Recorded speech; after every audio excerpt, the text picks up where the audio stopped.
And so we've struggled with this idea of incarnation down through the centuries. I mean, why, for example, why couldn't Mary, the mother of Jesus, have conceived a son by the normal method? What is so wrong with that? I mean, I understand the theology of it and what it was trying to say. And yet it developed into this entirely enormous theology of the Immaculate Conception of Mary over the centuries, in an attempt to keep Jesus in his birth, and even Mary. No, she wasn't married. No, she never bore any more children. She was never corrupted by the flesh in any way, because the mother of Jesus couldn't possibly have given birth to the Son of God and then in some way or another been corrupted by humanity, the real humanity. You just look around and all these theologies developed out of this Christianity. An attempt to flee and stay away from the implications of incarnation, God present in the midst of us. And why the long and in some cases continuing resistance to the idea that women can be leaders in Christianity.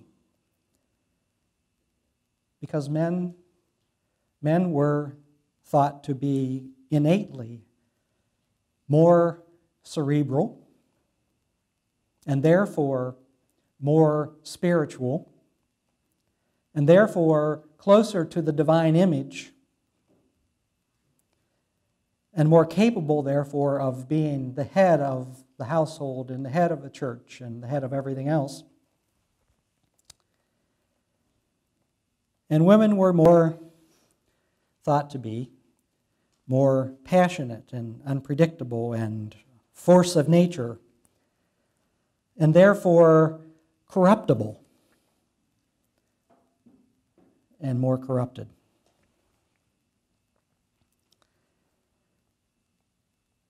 And it's taken now more than a half century of work by feminist theologians and then earth-friendly theologians to help us see the history and the implications of Christianity's long resistance to its own story, both in terms of treatment of women and treatment of the earth itself.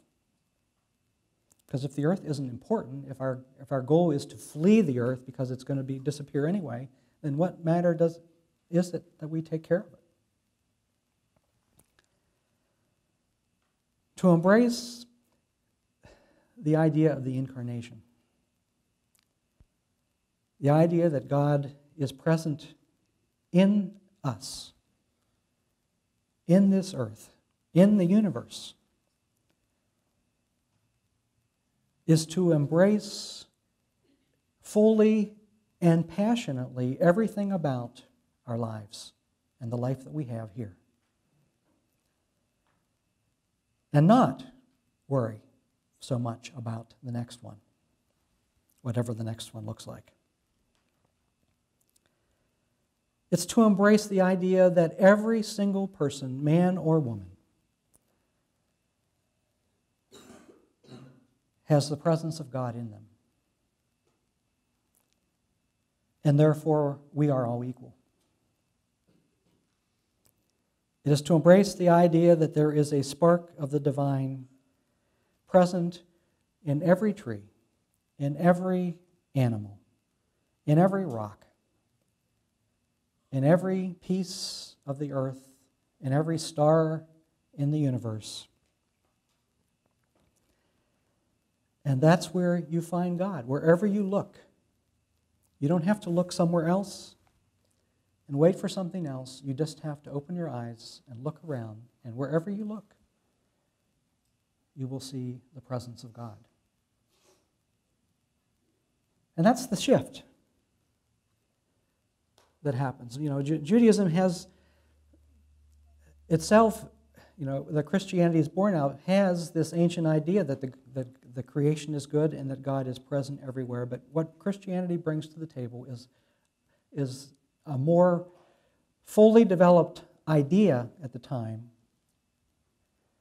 that God really is present here. And that God isn't wholly other and apart from us and unknowable, but God has made this, in the Christian story, this enormous investment. In the way Rhonda's story talked about this morning. Enormous investment in us and the earth. And that's where you find God. Now when I look around here and I think about us, we get that. But there's a lot of temptation out there in our circles, I think, to forget the implications of the incarnation and the story. And to really think about what it means to learn that as we live into our lives and we become more fully human,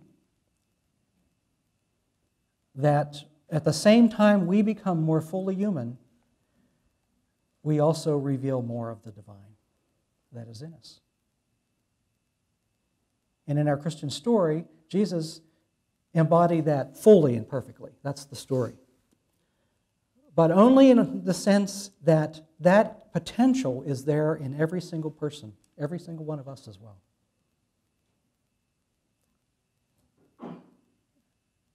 And so I invite you this week as you are getting ready. I don't know if your house is decorated, if your tree is up, if your gifts are bought, if you are ready for whatever Christmas celebration that you are about to have.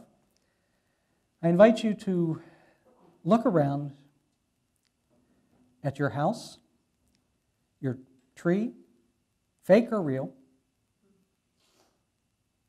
Whether it's fake or real, it's part of the creation in some way or another. And think about the fact that in every single thing you see, and every single person you look at, you are looking at, in some way or another, the presence of God. And the more we see that, the more we embrace that, and the more we live out of that, then the more the divine love that is behind that story and in that story begins to shine out in the midst of us. So see the world. See it.